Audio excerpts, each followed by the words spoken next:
嗨，我是 Wendy。如果你不知道的话，我是一位线上的中文老师。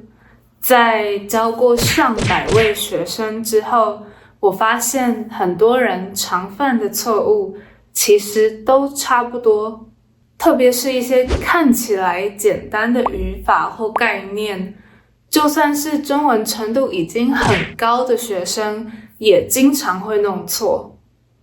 所以今天我们就要来看看5个我最常听到的中文错误，赶快来看看哪些也是你常犯的错误吧。它是很高，在中文里面，是的后面只能加名词，很或者是其他副词，比如说有一点、非常、超级的后面只能加形容词，比如说我们只能说他是男生，他是老师，或者是他很高，他有一点饿，他非常厉害之类的。如果你会说他是很高，可能是因为你直接翻译He is very tall。在这个情况下，我们只能说他很高。如果你真的想说 He is very tall， 那你可以把很换成非常或者是超级。你可以说他非常高，或者是他超级高。东西或者是事情，它们两个的英文都是 thing， 但是在中文里面，东西是我们看得见也摸得到的东西，比如说书是东西，杯子是东西，但是事情是我们看不到的，它可能是我们的想法，或者是生活中的一些活动或问题之类的。重点就是我们看得见东西，但是我们看不见事情。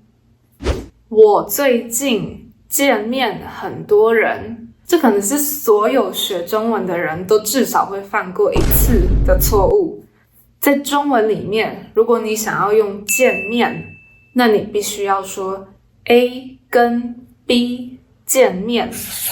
比如说，我跟很多人见面，我最近跟很多人见面，他明天会跟朋友见面。我想知道，如果你会去运动，不知道你们猜不猜得出来这句话哪里有问题？英文的 if 的确是中文的如果，但如果 if 在一个英文句子的中间，那这个时候我们不能直接把 if 翻译成如果，这个时候我们必须省略 if， 就是不要翻译 if， 然后我们去找 if 后面的第一个动词，把那个动词变成动词不动词。在这个情况下，就是把会变成会不会。我想知道你会不会去运动。其他的例子有，我不知道你想不想吃饭。I don't know if you want to eat。或者是我想知道你可不可以跑步。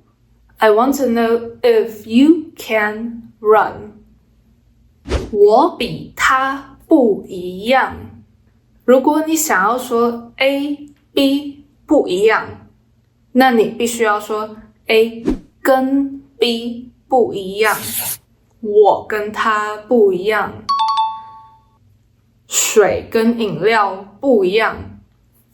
如果你想要用比，那你必须说 A 比 B 形容词，比如说我比他矮，他比我快，这样子。很多人因为自己的母语是英文，所以习惯先在脑子里想好英文的句子，然后直接把它翻译成中文。但是这个方法其实常常会把英文的语法直接翻译成中文，而忽略了其实在英文跟中文里面有很多语法是不一样的。学习中文最好的方法是你帮你自己创造出另外一个学习中文的脑袋。你可以借由多听多说中文来训练这个脑袋用中文思考，这样你就不需要在脑子里把每一个句子都从你的母语翻译到中文。